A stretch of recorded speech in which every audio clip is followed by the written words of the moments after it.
Calmez-vous. Bonjour. Bonjour.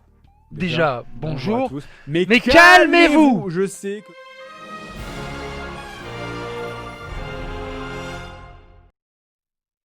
Salut à toutes et à tous, j'espère que vous allez bien. Je vais m'humecter le gosier. Comme l'a dit le joueur du grenier, calmez-vous. Il n'y a pas de drama, il n'y a pas d'histoire, il n'y a pas de... Qu'est-ce qu'on s'en fout de toi? T'as que 10 000 abonnés, qu'est-ce que tu viens donner ton avis? Il n'y a pas de ça aussi.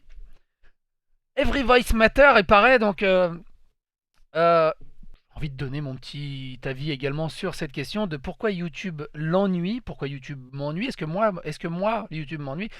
JDG, apparemment, l'ennuie. Il y a quelques petites pistes de réflexion qui sont très intéressantes dans ce que dit le joueur du grenier, dans ce que dit également Jiraya, Magla et 2-3 autres personnes qu'on va voir à travers de quelques articles.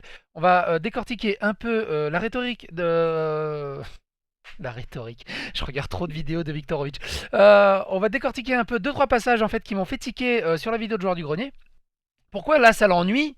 Alors qu'il n'y a même pas 2 ans, il disait quasiment le contraire. Et c'est assez pertinent de voir également sur l'état de YouTube. Et évidemment, ça reste mon avis, ça reste l'avis de joueur du grenier, ça reste également votre avis. Donc n'hésitez pas à en débattre dans les commentaires, mais pas de drama.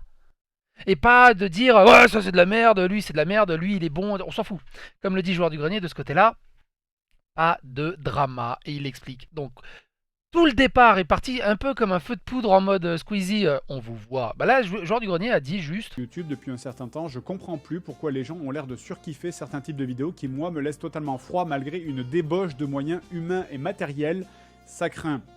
Je ne parle pas d'une vidéo en particulier, c'est plutôt un sentiment général vis-à-vis de presque tous les formats qui marchent en fait sur la plateforme. C'est pour ça que je ne juge pas les vidéos en question, je me dis que le problème est peut-être moi, ça doit être ça vieillir. Donc voilà. Donc pour lui, le problème est lui. Bon, évidemment, son message est très diplomatique, il attaque personne. Derrière, je suis sûr que off caméra, il va avoir des mecs, putain, lui me casse la couille. Ça doit venir. Mais son message est extrêmement sain et cool. Qu'il le change, parce que d'habitude sur Twitter, il est assez corrosif et c'est pour ça qu'on l'aime. Donc à 2 minutes 40, il raconte que c'est lui le problème. Déconnecté de YouTube depuis un certain temps, c'est effectivement que j'ai du mal à comprendre ce qui marche. J'ai du mal à comprendre pourquoi ça marche. Enfin, j'ai du mal à comprendre ce qui marche, je le comprends, mais je comprends pas pourquoi. C'est pour ça que je me refuse à dire « t'es nul !» Je préfère me dire que c'est moi le problème, en fait. Alors ça, c'est une excellente façon de commencer un débat. C'est lui le problème, il comprend pas vraiment ce qui se marche. Comme ça vous met dans une confidence et dans une proximité avec lui en disant oui, mais c'est à cause de ça, je ressens exactement la même chose que toi. Bon, vous avez compris le principe. Et c'est aussi très pertinent pour ouvrir un débat posé. C'est magnifique de ce côté-là. Il comprend pas ce qui marche. Moi, je suis pareil. Hein. Quand je clique sans faire exprès l'onglet tendance, j'y vais jamais. Il y a plein de trucs. Alors, ça tourne entre clip de rap, clip officiel hip-hop, rap R&B, ce qui est génial, clip de télé. Il y a Daniel Lerus quand même qui fait du excellent contenu, qui est là. Il y a quand même encore un peu de bon contenu dessus. Mais globalement, c'est super drôle qu'on retrouve également YouTube m'ennuie en top 2 des tendances. Ça, c'était vraiment la petite ironie qui était vraiment magnifique de ce côté-là. On a l'impression de regarder la télé en fait, t'as l'impression de zapper sur la télé en fait quand tu regardes l'onglet tendance de YouTube. Et là-dedans, je le rencontre, je le rejoins totalement. C'est ennuyeux les tendances. Comme quand tu zappes la télé, t'as 240 chaînes, c'est ennuyeux la télé. Sauf les 2 ou 3 chaînes que tu vas trouver par hasard en zappant et tu dis putain, ça c'est intéressant. Là-dessus, je le rejoins totalement de ce côté-là. Il y a aussi autre chose qui rajoute, et ce qui est hallucinant, ce qui est vraiment hallucinant, corrigez-moi si je me trompe, à chaque fois que quelqu'un parle des problèmes de YouTube et des dérives de YouTube et ce que YouTube est devenu, que ce soit genre du grenier, Jiraya, Zerator, tout ça, à chaque fois, en exemple, ils te sortent McFly et Carlito. Alors évidemment, ils disent ils sont gentils, je ne sais pas mon contenu, tout ça, mais tout le monde, strictement tout le monde, te sort en exemple McFly et Carlito. Moi, je fais partie un des rares d'avoir regardé 0 vidéo de McFly et Carlito. J'ai peut-être vu quelques extraits forcément. Mais du coup je comprends pas. Donc dites-moi vous dans les commentaires si vous regardez McFly et Carlito, pourquoi vous le regardez, ou pourquoi vous le regardez plus, ou pourquoi vous n'aimez pas. Mais j'ai l'impression que c'est Walking Dead. C'est une gangrène qui a zombifié YouTube via McFly et Carlito. Je trouve ça vraiment bizarre. Et Tout le monde dit ouais moi je regarde pas, ouais moi je regarde pas. En fait tous ceux qui s'en plaignent de YouTube ne regardent pas McFly et Carlito. Et donc en fait tu les écoutes, personne regarde McFly et Carlito. Qui sont ces gens? Qui sont-ils? Est-ce qu'ils existent vraiment ceux qui regardent McFly et Carlito? C'est vraiment une question que je me pose. Après, au-delà de ça, j'ai une fille de 6 ans et demi. Vous allez me dire mais qu'est-ce qu'on s'en fout? Eh ben non, parce qu'en fait ma fille du coup elle regarde plein de trucs de gamins. Des consignes pour enfants, des trucs comme ça, et je vois des vidéos qui ont des centaines de millions de vues, de chaînes obscures bizarres qui sont des cantines pour enfants, l'araignée gypsy, des trucs comme ça, mais des centaines de millions de vues. Il y a une bulle pour les tout petits, c'est juste incroyable. Et pourtant, elle connaît pas McFly et Carlito, donc même elle regarde pas McFly et Carlito. À un moment, elle a commencé à regarder Neo et Swan, mais ça, c'est un autre débat. C'est très compliqué de la faire décrocher. Il y a un truc. Ou alors c'est les McFly et Carlito jeunes en fait. Mais ça c'est un autre débat. Autre chose qui est très intéressant. Il dit à 4 minutes. Juste passer la vidéo à rigoler, rigoler tout le temps, et puis un montage très dynamique. Dynamique, faut que ça bouge, faut que ça cut, tout le temps. La caméra, faut qu'elle bouge, faut qu'elle bouge parce que si elle bouge pas, on risque de vous ennuyer. Donc il faut que ça bouge. Vous savez, c'est les clés, il faut agiter les clés. Voilà. Il y a quelques années, vous savez, on avait un... Donc ça le fait chier, ce dynamisme hyper actif dans tous les sens où il faut monter. Ce qui était rigolo, c'est que dans une vidéo d'il y a 2 ans où il expliquait son truc, ses astuces de montage pour que ça marche. Alors moi personnellement, ce que je fais dans les vidéos, c'est, il n'y a quasiment, d'ailleurs c'est un truc que j'applique dans les JDG aussi maintenant, si vous regardez, il n'y a quasiment aucun moment où l'image est 100% fixe. C'est-à-dire, typiquement, dans un JDG, ce que je ferais, je vais prendre un très léger mouvement, il y a toujours un très léger zoom, un très léger dézoom, un très léger mouvement de la caméra, enfin, ça bouge toujours un petit peu quelque part, parce que le montage a évolué. Le montage a évolué depuis ça fait des années maintenant que YouTube existe. Et quand vous regardez les vidéos, les premiers JDG, le montage a évolué par rapport aux premières vidéos. Les gens ont besoin que ça bouge. Ils ont besoin que ça bouge parce qu'il y a tellement de choses à voir sur YouTube, il y a tellement de rythme, il y a tellement de choses qui bougent dans notre vie qu'on ne peut pas avoir quelque chose de fixe, quelque chose d'immobile. Ça passe pas. Ce qui fait, en fait, c'est inconscient. En fait, je vous dis ça, mais c'est inconscient pour vous. Pour lui, à cette époque-là, il y a 2 ans, c'était un défaut si ta vidéo était fixe, plate. Avec moins de montage. Vous feriez chier. Vous vous direz, je sais pas, c'est chiant, on s'emmerde. Je sais pas pourquoi, mais on s'emmerde. Une vidéo sans montage il y a 2 ans, c'est une vidéo qui l'ennuie. C'est chiant. On s'emmerde. Et c'est typiquement pour ça. 2 ans plus tard, une vidéo qui bouge de partout, ça l'ennuie, c'est chiant. Je peux comprendre l'overgamage, c'est surtout en fait... Alors attention, comme il le dit lui-même, j'ai strictement rien contre le joueur du grenier, pour moi c'est un de mes plus grands héros de YouTube, de vidéaste. Je le kiffe sur tout, aussi bien sur Twitter que dans la vraie vie, que dans ses vidéos, que dans ses blagues, surtout. C'est justement, je débat là-dessus. C'est ce changement de paradigme en fait. Pourquoi à l'époque ça le faisait chier une vidéo sans montage, et pourquoi maintenant ça le fait chier une vidéo avec trop de montage. Et en fait, il y a une limite, il y a une frontière. Tout simplement, il y a une frontière. Tu regardes ses premiers JDG, c'est quasiment... Alors oui, bon, sortez pas moi le cliché ultime de ouais, mais il a copié la... C'est bon, c'était il y a 10 ans... C'est largement affranchi de l'image de la VGN et il s'est créé sa propre identité. Ça, c'est vraiment... c'est un autre débat qui n'a même plus lieu d'être. Le truc, c'est que il a instauré, avec quelques autres vidéastes de cette époque, t'as l'impression qu'avant JDG, YouTube n'existait pas. YouTube existait depuis pas mal de temps. Il a instauré ce système de montage un peu à l'américaine, un peu dynamique avec des scénarios et tout ça. Et évidemment, il monte crescendo. Mais du coup, c'est un peu comme Batman et Joker. T'as Batman qui est là. Il n'y a pas beaucoup de criminels. Batman est arrivé. D'un coup, il y a des super criminels de partout. Il serait jamais arrivé s'il n'y avait pas Batman. C'est la question que tu te poses. Il y a un super héros, il y a forcément des super méchants. Du coup, en fait, lui, il est arrivé. Il a monté un peu la barre. Qualitativement de YouTube, mais évidemment pour que ça marche plus, on veut plus d'explosion, plus de Michael Bay, plus d'explosivité. McFly et Carlito est arrivé, enfin non, pas McFly et Carlito. Il y a eu Squeezie, il y a eu plein de trucs, et McFly et Carlito comme un Broly over 9000, on va tout niquer. Et du coup, la frontière, elle a été pas dépassée, elle a été explosée stratosphériquement. On est dans l'overgavage, on fait du foie gras avec nos attentes. C'est juste ça, je pense, qui le saoule. Ou alors, c'est bien quand il y a 2-3 chaînes qui le font. Quand tout le monde le fait, ça devient chiant. Et je pense que c'est ça qu'il a voulu dire par là. On avait un YouTube de type format, c'est-à-dire Alors, de type après, format de ce qui est YouTubeur. intéressant, Si c'est on savait que ça. Tout est calculé finalement pour maximiser les vues. Les youtubeurs maintenant passent leur temps à courir après le format qui marche. C'est devenu une obsession. Qu'est-ce qui marche? Qu'est-ce qui va marcher? Qu'est-ce qui marchera? Comment trouver le prochain cheat code pour baiser et faire pour baiser YouTube et l'algorithme et faire le nombre de vues? Tout le monde est obsédé par ça. Trouver le truc qui permettra de niquer l'algorithme, que ce soit commenter, que ce soit les vidéos longues, les vidéos courtes, tout le monde est obsédé par ça. Et la préoccupation... Ça, c'est très intéressant. Et ça, c'est un des trucs qui me casse le plus les couilles sur Twitter, généralement. Parce que sur Facebook, j'ai mon groupe d'amis et donc on est entre nous. Mais on n'a pas la parole publique, on va dire. Mais sur Twitter, du coup, je suis plein de vidéastes. Et moi, ça me casse les couilles quand je vois des vidéastes. Alors forcément, ils en vivent. C'est ça le problème, c'est qu'ils en vivent. Et ils n'ont pas envie de bouffer chez Tank Frère toute l'année. Je comprends aussi. Ou même de survivre. Enfin, c'est plus de la survie que de la vie au final. Moi, je pourrais jamais être vidéaste, youtubeur à temps plein parce que d'un mois à l'autre, non, c'est pas possible.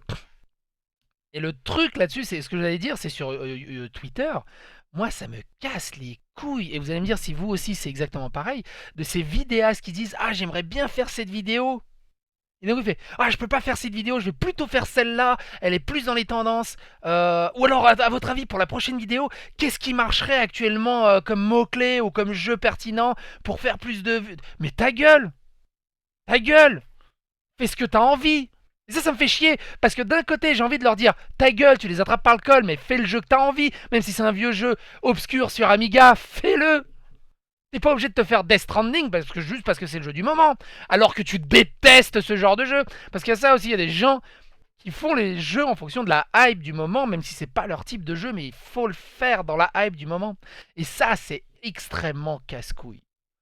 Ils se sentent obligés d'aimer ce jeu parce que c'est la hype du moment, ou de jouer à ce jeu en le défensant parce que c'est la hype du moment, mais pas de jouer parce qu'ils ont envie de jouer à ça. Et donc là où j'ai le cul entre deux chaises, c'est qu'il y a la passion d'un côté, et il y a le côté financier alimentaire de l'autre. Et je peux comprendre qu'ils sont obligés de passer par là. Mais ça casse les couilles. Vraiment, ça casse les couilles. Quand ça, c'est chiant. J'espère que vous comprenez mon point de vue sur ce sujet. N'hésitez pas à me donner votre point de vue, ce que vous en pensez. Hein. Les débats sont là pour être commentés. N'hésitez pas à clocher, vous abonner, partager, liker. Autre chose de très intéressant. De qu'est-ce qu'on aime, c'est devenu complètement secondaire. Rien à foutre. Personne va les lire vos commentaires, les gars. C'est juste pour faire remonter le référencement de la vidéo. Tout le monde s'en bat les couilles que vous commentiez les vidéos. Tout le monde s'en fout. J'ai l'impression. C'est drôle parce que j'ai l'impression que là, on est vraiment dans le rire cynique. Peut-être je suis allé un peu trop loin. Mais totalement véridique. C'est totalement vrai. Qui va aller lire 1 200 000 vues, 25 000 commentaires? Qui c'est qui va aller lire 25 000 commentaires? Tu vas lire les quelques centaines de premiers, tu laisses tomber. Surtout quand tu fais ouais, dites prout dans les commentaires. Qui c'est qui va aller lire? Moi, je peux encore les lire. Quand j'ai fait une vidéo de 48 minutes et j'ai essayé de dire balançoire à la fin, je sais que je vais me choper 50, 60 commentaires sur cette vidéo, je crois. Mais bon, voilà, je vais les lire, ça me fait rigoler. Mais quand tu dis prout et qu'il y a 3000 proutes, tout ça, c'est évidemment le référencement. Parce que je vous le rappelle, encore une fois, j'ai fait plusieurs vidéos sur ce sujet, mais ce qui marche dans le référencement, c'est le nombre de pourcentage d'abonnés qui ont activé la cloche. C'est complètement débile, mais ça marche dans le référencement. Le nombre de gens qui ont aimé, qui ont liké, qui ont commenté. Et le pourcentage de vues sur une vidéo. Si la personne a regardé 80% de ta vidéo, elle est mieux référencée que s'il a regardé que 5%. C'est pour ça que les vidéos sont formatées à plus de 10 minutes, entre 10 et 15 minutes. Plus de 10 minutes parce qu'il y a plus de revenus publicitaires, et moins de 15 minutes parce que sinon c'est trop long, et le nombre de commentaires que j'ai vu, ouais ta vidéo elle est bien mais elle est trop longue. Je regarde, elle est fait 19 minutes, les mecs faut arrêter. Moi je regarde des vidéos d'américains, 1h20. Rétrospective sur Max Payne, 1h20, je vois, oh la vache. Bon, c'est long, je la regarde. Le gars il fait, ouais, elle est trop longue ta vidéo. Mais, couillon, Tu fais pause, t'as même pas besoin de faire pause. Tu fermes l'onglet, tu reviens 3 jours plus tard, tu relances l'onglet où t'étais, la vidéo elle reprend là où t'étais. Alors, regarde-la en 3 fois, et puis tu te fais toi-même tes 3 épisodes de cette vidéo. Et c'est ça Autre qui me chose très gêne, pertinente du qu'il coup, a dit. c'est cette sensation que beaucoup trop... Est-ce que c'est pas YouTube, c'est la télé? YouTube, a c'est la télé. totalement adopté la logique de la télévision. Et finalement, est-ce que c'est pas ça l'aboutissement de YouTube? Est-ce que ce n'est pas la télé? C'est intéressant comme sujet. Parce que la télé, elle est là depuis longtemps. Hein. Leur format est... Alors ils disent que la télé elle a depuis longtemps, elle a eu le temps de faire ses rythmes, ses réguliers. La télé arrive sur Twitch doucement aussi. Et sur YouTube elle est arrivée depuis longtemps d'ailleurs. Mais on va parler de Twitch et de YouTube un peu plus tard. Cette vidéo risque de durer un peu, quoique on est déjà à la moitié je pense. Mais oui, YouTube, quand tu vas dans les tendances, c'est la télé, les trucs en tendance, les trucs les plus vus, c'est des clips, c'est des extraits d'émissions, voire c'est des émissions. Le mec dans sa chambre comme en 2006, il n'y a plus beaucoup. Il y en a, mais il marche pas. Il marche pas. Il y en a, moi, il y a des youtubeurs que je suis, ils ont 200 abonnés, 300 abonnés, 400 abonnés, 1000 abonnés, 2000, 2000, 3000 abonnés. Même chez les États-Unis. Encore, t'imagines, t'as 2000, t'as 10, 2000, 2000, 3000 abonnés en France. Imagine ceux qui ont 2000, 3000 abonnés aux États-Unis, dans un pays anglophone, enfin une planète anglophone. Ils ont que 2000 abonnés. C'est comme si ici, t'avais 20 abonnés en France. Et on les regarde. Parce qu'ils font enfin, moi, je les regarde parce qu'ils font un YouTube à l'ancienne. C'est-à-dire sans artifice. J'aime bien aussi les artifices comme Joueur du Grenier, comme de temps en temps comme ce genre de personnes. Mais c'est comme une super émission, comme un blockbuster qui sort au cinéma. Mais j'aime bien aussi avoir des petites séries pépouses tranquilles. Ils ont eu le temps de le mûrir. Hein, Un autre truc très pertinent à 9-10. Donc, pas parce qu'il y a la monétisation. Et puis, de toute façon, quand t'es pas plus libre de dire ce que tu veux sur On dit ouais, sur YouTube, on est libre de parole. YouTube que à la télé. Pourquoi? Parce qu'il y a la monétisation. Et puis, de toute façon, quand t'as un sponsor, quand ta vidéo elle est sponsorisée par Fanta, Fanta, ils vont pas vouloir que tu dises n'importe quoi dans ta vidéo. Hein. Donc, c'est pas différent des pubs qu'il y a devant les émissions à la télé. Hein. Finalement, c'est... Ça, c'est très intéressant parce qu'il y a des gens, ils disent ouais, mais non, mais c'est bon, il se fait un petit sponsor, il est libre de sa parole. Non, non, non, non, non, non, non, non, non, non. C'est beaucoup plus compliqué de ça. Tu fais un sponsor devant ta vidéo, l'annonceur va regarder l'intégralité de ta vidéo. Si tu dis bite trou poil à un moment, il va dire ah, il pourrait faire un peu plus adouci. Si tu dis ah il est bien ce truc, mais si ça concerne quand même le jeu, si tu peux adoucir ton propos à cet endroit-là parce que le public pourrait comprendre. C'est très très codifié et la liberté de parole est non, elle est pas libre. Elle est cool, mais elle est pas totalement libre. On n'est pas en Chine quoi, on reste en France. Mais c'est très pertinent. Quoi YouTube? Bah, c'est la télé avec moins de thunes, quoi. Mais c'est là où je dis que c'est peut-être parce que je vieillis. Mais j'ai l'impression qu'en vrai, sur YouTube, maintenant, si t'as plus de 14 ans, il n'y a rien pour toi. Quoi. Alors, ça aussi... Ça... Je le rejoins là-dessus. Hein. C'est pas qu'il y a rien pour toi. C'est qu'il y a rien dans les tendances où il y a rien qui marche énormément. C'est comme la télé. T'as plus de 14 ans et il n'y a plus aucune chaîne de télé qui t'intéresse. Énergie 12, c'est chiant. T'as plus de M6, bon, voilà. Mais bon, t'as 240 chaînes. Tu regardes Arte, ok, il n'y a personne qui regarde Arte, mais Arte c'est génial. Tu regardes Discovery Channel, Discovery Science, tu regardes RMC Découverte. Il y a plein de chaînes qui existent et qui sont fun, mais elles ont moins de volumétrie, elles ont moins de renommée. Donc c'est pas qu'il y a plus de place pour toi, c'est que juste t'es plus vieux, t'es plus dans les tendances de ce qui marche, et tu regardes des trucs un peu plus petits quoi. Ça, c'est le grand débat que je vois souvent. C'est il y a de la place pour tout le monde sur YouTube. Tu peux faire ce que tu veux. Il y a plein de chaînes. Des petites chaînes qui font 100 000 vues et qui font ce qu'elles veulent. Des petites chaînes à 100 000 vues. Non. Non.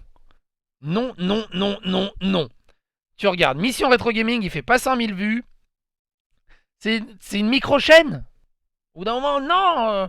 Surtout, c'est génial, Mission Retro Gaming. Allez regarder. C'est magnifique. 100 000 vues, c'est incroyable. 100 000 vues, c'est incroyable. Ma plus grosse vidéo, elle doit faire 20 000 vues. 100 000 vues, mais c'est... Pouah, au-dessus, c'est le soleil. Si tu fais 100 000 vues à toutes tes vidéos, t'es plus une petite chaîne, faut arrêter les conneries. Alors oui, bon... C'est sûr, quand tu fais des millions à chaque vidéo, 100 000 vues, ça peut paraître petit. Mais là, on a une petite perte de repères. Ou alors, on n'est plus du tout dans les mêmes strates. C'est sûr que quand tu payes ta pizza à 18 € à Paris, tu trouves ça normal. Si tu la payes 18 € à Beauvais, non. À Beauvais, c'est 6,90 € une pizza. Petite échelle de valeur.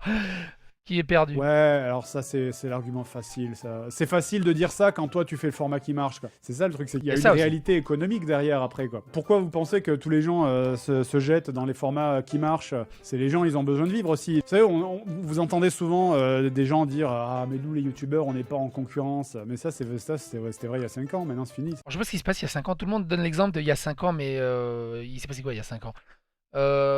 Même en 2006. Je vous raconte une anecdote. En 2006, 2007, 2008, allez, jusqu'à 2009-2010, il n'y avait pas le YouTube moderne, on va dire.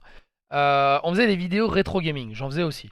Il y a des youtubeurs qui marchaient déjà à l'époque, qui faisaient 1000, 2000, 3000, 4000 vues, voire même plus. Ils faisaient une vidéo sur Aladdin, dis donc, sur Super Nintendo. Ça arrive.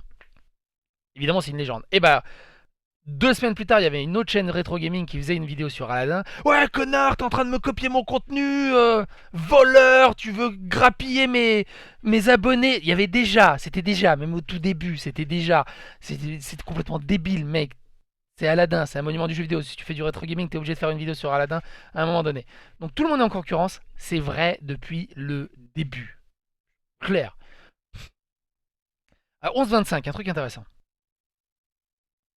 Du réel, ou du moins de l'illusion de réel. Parce qu'un truc qui est surmonté et cuté toutes les secondes et demie pour ne laisser que les moments où les gens rigolent ou se roulent par terre de rire, c'est évidemment absolument faux. C'est le montage c'est le montage qui vous fait croire que c'est la meilleure après-midi de leur vie. Alors qu'en réalité, ils ont tourné, ils se sont fait chier pendant 2h30 et puis ils ont rigolé pendant 15 minutes. Mais voilà, moi, ce que je reproche... Alors, là, c'est drôle ce qu'il dit, parce que pareil, on regarde dans sa méthodologie, jouer, tourner, monter une vidéo, c'est vers ici, je crois. Parce que personne au monde ne joue en vrai comme vous voyez les youtubeurs. Non, c'est pas là, je jouent en crois. vrai. C'est Personne 15, au non, c'est même monde pas. Ah n'est merde, je sais plus. expansif Ah, en j'ai oublié de vrai, le noter. J'ai un comme vous timecode, voyez j'ai un les post-it youtubeurs avec un timecode expansifs sur dans le leurs côté. vidéos. Personne, évidemment, c'est quand vous voyez McFly et Carlito se rouler par terre après une blague semée, qui fait que... En gros, il dit à un moment, je sais plus où dans la vidéo, mais de toute façon, je vous la mets dans la description si vous voulez la regarder en entier. Elle est très pertinente, elle est vraiment très bien si vous voulez apprendre à faire un montage un peu plus dynamique. Il dit en gros que. Attends, je vais lui mettre une tête un peu plus sympa. Effectivement, au nouveau... Voilà, c'est un peu mieux. Il dit en gros, c'est pas faux, c'est pas simulé. Et j'ai retrouvé mon post-it, c'est à 3,50. Déjà, je vois... J'ai vu par exemple des... Oui, mais là on voit que tu simules, c'est pas comme d'habitude. Alors... Personne ne simule en vrai, je pense pas, hein. Vraiment je ne pense pas. Un JDG par exemple, un épisode de Joueur du Grenier, là oui, c'est simulé. Ça reste assez long. Il explique qu'un joueur du grenier c'est simulé parce qu'il y a un scénario, mais quand il joue dans JDG la revanche, c'est pas simulé puisqu'il s'éclate, il s'amuse. Et Audi, il dit les gens, bah ils jouent, quand ils jouent normalement. Mais quand il fait un JDG à la revanche, voilà, il est en face de la caméra, il fait sauter ses barrières et il s'éclate. Pas à surjouer un peu, mais il libère un peu ses barrières et du coup il rit, il gueule, il surjoue. Et il dit personne fait ça. Personne fait ça. Les gens quand ils jouent, ils sont mornes, ils sont amorphes, ils jouent. Et moi je dis non. Non, c'est faux. C'est faux. Si toi t'es amorphe et que d'autres gars sont amorphes, ou apparemment la plupart des youtubeurs sont amorphes quand ils jouent, non, c'est faux. Et ceux qui jouent avec moi sur Discord, que ce soit Bamban, Franck, Daltonix, HB ou quoi, allez regarder le best-of ou le I Beat This Game de Gear of War 4 sur la chaîne Carmageddon TV avec moi. Et demandez à HB si je suis aussi casse-couille que ça en privé. Parce que j'ai fait aussi des vidéos privées où on tournait pas.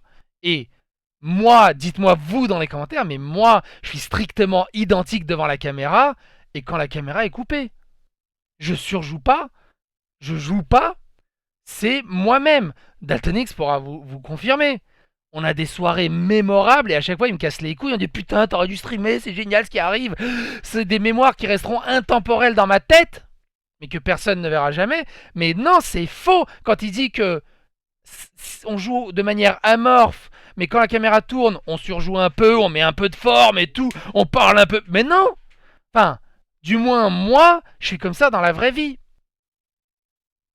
Je suis comme ça dans la vraie vie en fait. Donc tout le monde joue un jeu, tout le monde a un masque.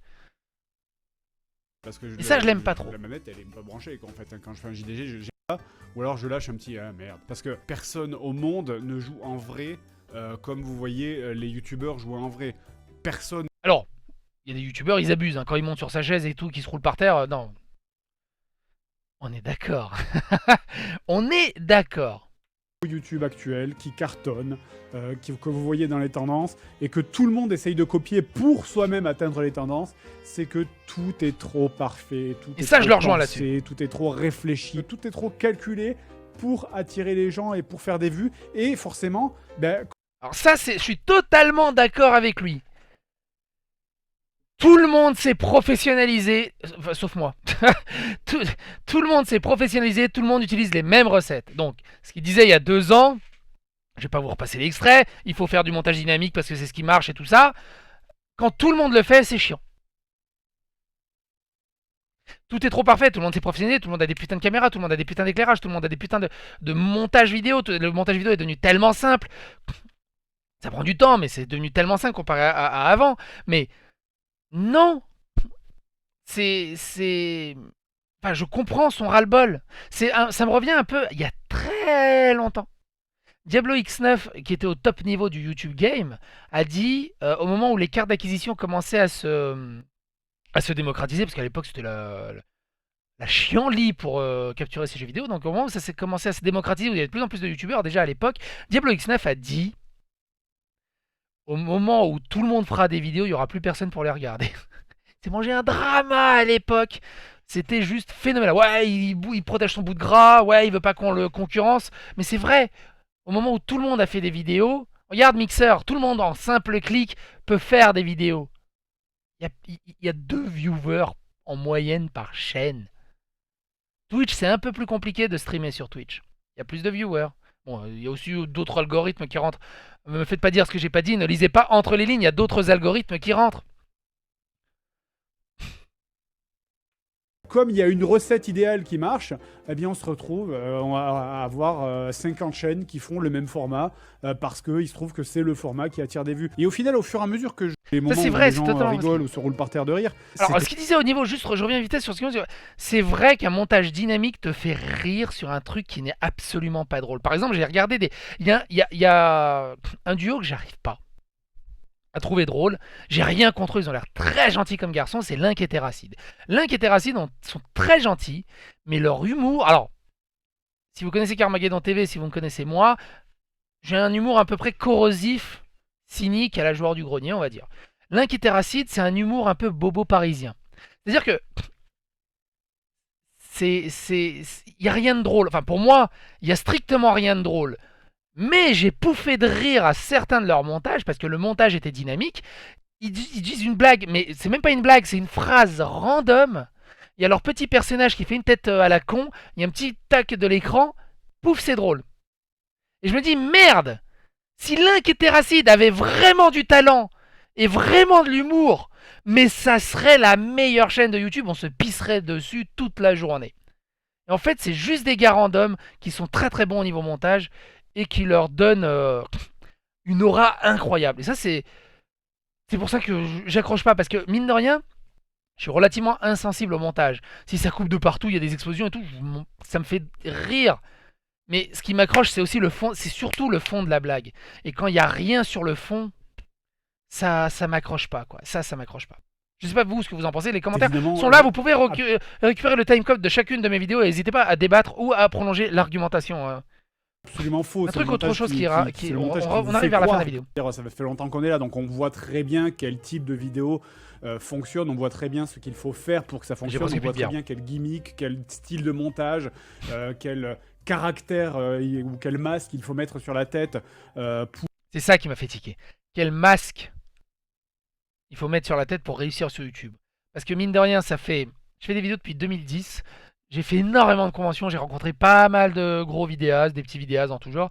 Il y a des gens, comme toujours, qui sont extrêmement sympathiques en vidéo, qui sont des gros confinis en vrai. Et des gens qui sont des gros confinis en vidéo, tu dis c'est pas possible, mec. Et dans la vraie vie, c'est des al dente. T'as envie de leur faire des câlins, quoi. Et plus c'est affinité. Donc faut pas se fier à l'image que donne quelqu'un en vidéo. Ça, c'est clair. Et un autre truc, Et on en aura fini avec cette vidéo. Et après, on passe à 2 articles très pertinents. Si on se voyait à la troisième personne Donc là, avec il une parle caméra, on a essayé. Enfin, que lui et Seb ont essayé de penser si c'était cool d'appliquer ce genre de recette un peu ultra Michael Bay, montage dynamique, un peu con à la McFly et Carlito. on a essayé, on s'est imaginé plein de fois en train de faire ce genre de choses. Et à chaque fois, quand on fait ça, on se voit, vous savez, c'est comme si on se voyait à la troisième personne avec une caméra qui nous filmait et cette caméra, le caméraman derrière, il nous dirait putain, mais qu'est-ce que tu fais? Mais t'es ridicule, mec. Qu'est-ce que tu fais, espèce de bouffon? Mais t'as quel âge, quoi? Tu vois là, ce qui est intéressant, en fait, ce qui m'a fait tiquer, c'est le montage. C'est quand tu découpes le montage, donc il parle de Seb, lui, il se voyait en mode troisième personne, une jolie métaphore, et là, paf, il y a une coupure. Vous avez vu, il y a un plan séquence, il zoome sur lui, il te regarde face caméra, il dit qu'est-ce que tu fous bordel, mais t'as quel âge? Et je sais pas pourquoi, pour moi, ça, évidemment il va dire que non, pour moi ça, il s'est adressé directement à McFly et Carlito. Pour moi, ça, c'est un adressage direct à McFly et Carlito et ces genres de youtubeurs qui font ce genre de conneries que lui ne supporte pas. Et que moi aussi, hein, accessoirement. Mais pour moi, ce montage, il est très très pertinent. Peut-être que je suranalyse, mais je l'ai compris comme ça. Je l'ai pris comme ça. Tu vois, et c'est ça qui nous empêche de le faire parce qu'on se sent idiot. On se sent idiot en le faisant, en fait. Et Et là, t'as l'impression que ça le fait chier qu'il se sente idiot en faisant ça parce que ça marche et il aimerait faire ça. Mais c'est plus fort que lui. Il est droit dans ses bottes. Il a des valeurs et, euh, du et, coup, bah, et il y tient, tout simplement. du coup, on peut pas évoluer. C'est ça le truc. Et c'est pour ça que je me sens déconnecté. C'est parce que je vois le média qui évolue, mais moi, j'ai pas envie d'évoluer dans cette direction, quoi.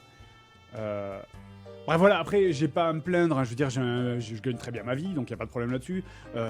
C'est une excellente, excellente vidéo. Mine de rien. 1 200 000 vues en une journée. Ça lui fera du beurre dans les pattes. C'est une excellente vidéo. Évidemment, c'est un coup d'épée dans l'eau. C'est vraiment un coup d'épée dans l'eau. Tu vas faire des débats pendant 8 heures sur ça. Oui, mais non, mais il n'y a rien qui va avancer au final. Ça va rester identique. Autre chose qui est intéressant, c'est Sans Pseudo sur Twitter qui a réagi assez négativement à sa vidéo. Il a dit le JDG qui t'explique être saoulé par YouTube qui devient cynique. C'est un peu comme la vidéo du mec qui se déguise en fan pour afficher le sexisme dans la rue. L'image est un peu bizarre. Il n'y a pas vraiment de liberté de parole avec la monétisation et le sponsoring de vidéos derrière. Ça c'est vrai, c'est pas une société triste. Je trouve que YouTube est devenu cynique et que les youtubeurs ont mis une couche de lol par-dessus pour avaler ça. Qui habille ses contenus sponsorisés avec des sketchs déjà? Il a pas tout à fait tort, hein, Sans Pseudo, il a des bons arguments. Ça fait des années que tout le monde en parle, mais c'est une personne en haut de l'échelle qui va t'expliquer ses malheurs à un système qui lui profite. Et ça, quand t'es tout en bas de l'échelle, ça te fait grincer des dents, hein, messieurs les sans dents, les sans culottes. Mais le problème, c'est que si toi tu le dis, le nombre de petits youtubeurs qui te disent, Tundar par exemple, Tundar qui arrête pas de chialer sa mère, ouais, YouTube c'est de la merde. Avec toute ma sympathie, Tundar, si tu regardes cette vidéo, je te rejoins dans ton combat. Tundar qui arrête pas de chialer sa mère en disant ouais, YouTube c'est plus comme avant, ça fait chier, il y a que pour les gros et tout. Tout le monde s'en bat les steaks. T'as des petits youtubeurs qui vont dire ouais, il y a quelqu'un, il a fait un attouchement sexuel sur quelqu'un, il a profité. Tout le monde s'en bat les steaks. S'il y a un gros qui le dit, ça enflamme la toile.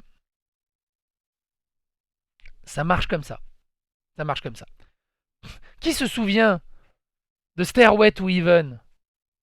Ça a démonté le monde du rock mondialement. Qui se souvient que c'est un plagiat et qui se rappelle du titre à qui ils ont volé la musique? Personne. C'est ça le truc. Si ça marche, c'est pas un plagiat. Si ça marche mieux que l'original. Mais encore, c'est un débat différent. J'extrapole. J'extrapole à mort. Mais c'est pour mieux faire comprendre mon propos. Autre chose intéressante, je t'apprécie Pseudoless, donc c'est son pseudo, depuis de nombreuses années, mais là il y a bien trop de mauvaise foi. Prends un peu de recul, il faut justement que quelqu'un avec son influence en parle pour faire avancer le truc. C'est pas faux aussi, je le rejoins également là-dessus. S'il n'y a pas un gros qui en parle, tout le monde s'en bat les steaks. Et ça, c'est ouf. Il y a deux trucs très pertinents que Jiraya a raconté par rapport à ça. Et après, on va voir Magla sur Twitch. Et moi, je pense que j'en fais partie aussi, tu vois. Enfin, je pense qu'à aucun moment il pense à moi, mais je veux dire, quelque part, moi je fais des trucs, je lance un record, je fais 2-3 blagues, les gens ils rigolent. Bon, c'est encore différent. Mais c'est vrai que t'as des trucs, tu vois, les moments où il parle de McFly et Carlito, je suis en mode. McFly et Carlito, moi je regardais beaucoup au début, maintenant je ne regarde plus parce que bon, bah, ça m'intéresse pas. Enfin, je vais pas J'ai vous l'impression qu'il y a mentir, personne qui regarde je McFly sais et que Carlito, ça comme je m'intéresse disais. pas, j'ai pas le temps, déjà je regarde très peu de contenu, etc. Mais c'est vrai que t'as l'impression que maintenant tout doit être un peu aseptisé, il faut faire le format télé, il faut avoir la prod derrière, il faut avoir ça. Et d'un autre côté, t'as les gens qui vont dire ouais, mais là ton contenu il est pas pro, tu fais ça dans ta chambre, machin. Quand tu te professionnalises, les gens ils sont en mode ah, mais non, c'était mieux quand t'étais dans ta chambre, mais quand t'es dans ta chambre, les gens sont en mode ah, j'aimerais vraiment que tu perces et que tu fasses des trucs de qualité. Et du coup, les gens trouvent absolument pas le juste milieu. Donc voilà, je me suis lassé de McFly et Carlito. Moi, McFly et Carlito, je suis apparu dans une de leurs vidéos, c'était le Mario Kart bleu. C'est très pertinent ce qu'il dit, c'est très très pertinent. Et il y a une deuxième vidéo, 1000 pareil. d'abonnés. En même temps, t'es en mode, ça permet aussi de te faire découvrir à d'autres gens. Faut arrêter de se voiler la face. Les gens qui disent non, mais nous on fait du featuring que parce qu'on est amis. En fait, frérot, si tu vois que sur le feat, t'as une chaîne qui a 13 millions. Moi, Squeezie, quand il m'avait appelé pour faire la vidéo 13ème, Squeezie, on se connaît depuis perpète. Mais j'étais en mode, on va pas être débile non plus. Quand tu passes sur la chaîne de Squeezie, tu gagnes un peu d'abo. Et bien sûr, les gens, ils arrivent pas à dire ça. On dirait qu'il y a un truc qui les bloque. Tu sais, au fond d'eux, ils sont non. Ah non, non. Mais moi, c'était pas pour profiter d'avoir un peu de. Mais ferme-la. Tu ne mens à personne. Tu ne mens à personne. Le meilleur exemple, c'est la Redbox. Enfin, la Redbox, elle existe aussi pour ça. La Redbox, elle existe pour avoir du featuring de tous les côtés, faire un croisement de commu. Oui. Comment ça a commencé tout ça? Ça a commencé avec Minecraft, les croisements de commu, etc. Machin. Les Fucano, les Bitel, les Pierre, machin. T'as toujours des mecs qui émergent et t'as les gens qui sont en dessous, mais le partage de communauté il fonctionne et les gens passent un peu partout. Mais c'est logique, je veux dire, tu peux pas en vouloir. C'est très très très très pertinent. Je regarde pas du tout le contenu de Jiraya, je regarde vite fait comme ça ses prises de parole et des positions. Il est très très très pertinent. Et on va terminer avec un extrait de Magla. C'est ça, rappelez-vous qu'avant, il y a 5 ans, sur Twitch, Je c'était sais pas ce qui se passait il y a 5 ans. que du gaming, surtout beaucoup de LOL, beaucoup de ce genre de jeux, et t'avais pas de talk, t'avais pas de vulga. Des fois sur la chaîne on fait de la vulga d'économie les gars, on fait beaucoup de choses et on a quand même beaucoup de monde des fois j'ai plus de monde quand on parle d'économie que quand je fais un jeu qui est soi-disant hype, tu vois. Donc moi j'ai bon espoir pour la plateforme, je trouve que c'est bien, les gens ont l'air d'aimer ça en fait, et il y a des gens qui fuient YouTube justement à cause de ce que j'ai déjà dit, tu vois. Moi je trouve ça chouette Twitch en vrai. Alors, c'est très intéressant ce que dit Magla à ce moment-là, mais le truc c'est que Twitch, on peut pas vraiment le comparer à YouTube. Twitch, c'est Discord. YouTube, c'est un forum. Twitch, c'est du temps réel. T'as de la proximité avec le mec qui Twitch, qui stream. C'est comme Discord. T'enchaînes les messages et tout. Il y a pas vraiment d'historicité, même si tu peux regarder, mais c'est un peu le bordel. YouTube, c'est un forum. Tu poses ta vidéo, tu la retrouves, t'as des playlists. Enfin, tu retrouves le message et tout. C'est vraiment deux types très différents. Et voilà. Mais sinon, c'est très très pertinent. J'adore ce débat. C'est vraiment un débat extrêmement intéressant. Mon Dieu, ça fait 38 minutes que vous êtes là. Si vous êtes là encore, dites Edredon. Sur ce, les amis, c'était Ali Bourdin Investigation. J'espère que cet petit décortiquage vous a plu. YouTube m'ennuie. Peut-être JDG. Moi, pas. Il y a des milliers, des centaines de chaînes extrêmement intéressantes à suivre. Oui, le YouTube tendance m'ennuie. Ça, là, c'est ça. C'est ça, la nuance. Le YouTube tendance m'ennuie. Mais il y a des perles sur YouTube. Il suffit juste d'ouvrir les yeux. Il suffit d'y penser. Levez les yeux au ciel. Là, tu sors toutes les phrases, toutes les catchphrases de chaque YouTuber. Allez, bye bye les amis. Et moi, j'ai plus de bière, il m'en faut une autre.